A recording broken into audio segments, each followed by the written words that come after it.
Hey everyone, welcome to Judging for the Win. I'm Dave, and this is my daily ruling. Today's question was suggested by a viewer. Thanks to Chance for this one. Amy casts Repel the Darkness to tap just Zada Hedron Grinder. Does Amy get a copy of this spell for each of her other creatures? If so, does she have to tap them all, or can she just draw a bunch of cards?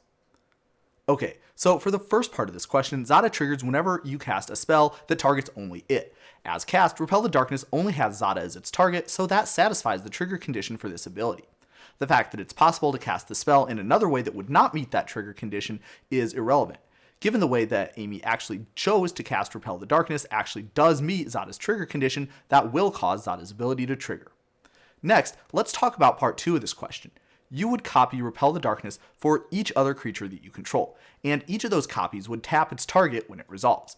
Notice that unlike something like Twitch, which says that you may tap or untap the target, Repel the Darkness says no such thing. Unfortunately for Amy, you can't just ignore part of what a spell says to do just because you don't want to do it.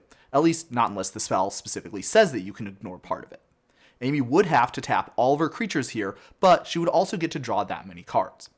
For a final note, let's take a note at this card, Storm the Seed Core. For our earlier discussion, we can say that if Amy cast the spell and put 4 counters on Zada, then that would trigger Zada's ability and copy the spell for each of Amy's other creatures. Maybe Amy doesn't want to put a flat 4 counters on each one though. Would it be possible to shuffle things around so that she can concentrate the counters on 1 or 2 of her most important creatures? Unfortunately, this is not possible. When you copy a spell, you copy all the decisions made during the casting of that spell, including the number of targets.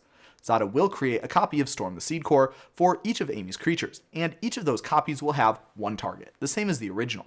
Actually, when you copy a spell, usually the thing that gets chosen as the target is also copied, but Zada specifically says what the targets will be, so when the copies are created, they're just put onto the stack, already targeting the appropriate creatures. For what it's worth, Amy does get to choose the order that those copies resolve though, which might be relevant for some specific interactions.